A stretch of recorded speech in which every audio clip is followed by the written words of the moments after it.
Hey folks, it's me again, RiggerM71. For this video I've decided to cover a time-honored classic, and one that I hold very near and dear to my heart. I am of course referring to id Software's Doom, its expansions, and sequels.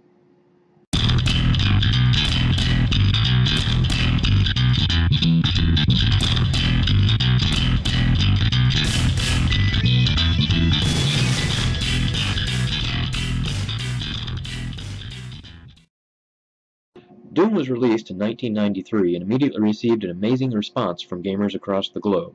Its mixture of fast-paced action, breakthrough technology, and frightening atmosphere forced everyone that played it to momentarily stop and say, "Cool." Technically speaking, it wasn't the original first-person shooter. id had already created Wolfenstein 3D, but Doom was the first game to really define the genre and nail down the concept of what a first-person shooter actually was. It was also the game directly responsible for getting me back into playing games on a computer. You see, around that time I was primarily playing games on a Sega Genesis, and I really wasn't using it that often anymore.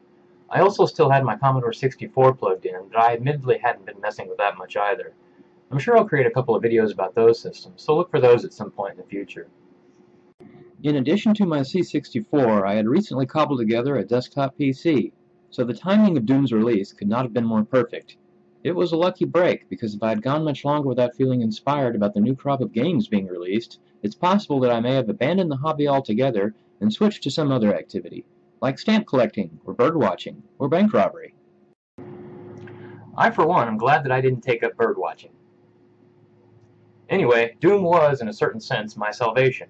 It also forced me to realize just how powerful computers were becoming, which in turn helped to foster my interest in computer hardware. Later on, that interest helped to land me a job as a technician, but we won't go into that. After Doom and its follow-up expansions, there was of course Doom 2, which obviously makes sense.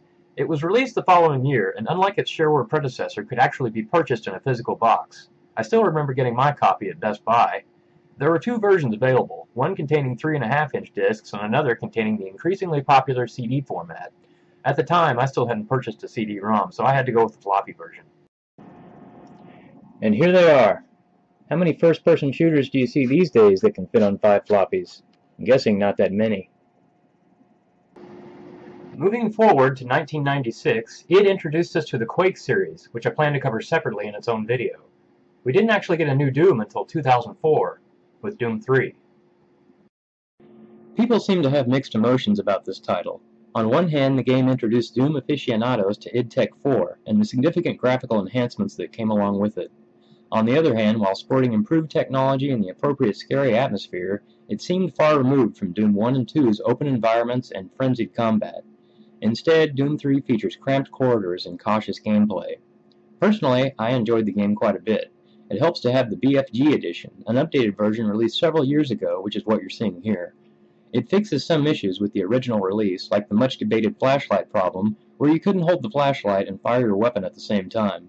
It also comes with Doom 1 and 2, as well as the expansions that were released for all 3 games. It's actually a pretty good deal, so if you haven't played Doom 3, I'd highly recommend it. It's easily acquired through Steam in case anyone is interested, and should tide you over until the new Doom game is released, which they are apparently working on. Hopefully we'll get to play that sometime during 2016. Well, I guess I've covered everything, so I'll bring this video to a close. If you enjoyed this installment, I'd certainly appreciate a like or subscribe. Also leave a comment below if your feelings on the subject are more complicated than a simple mouse click. Now if you'll excuse me, I have some imps and cyber demons to slaughter. Take care and have a good one.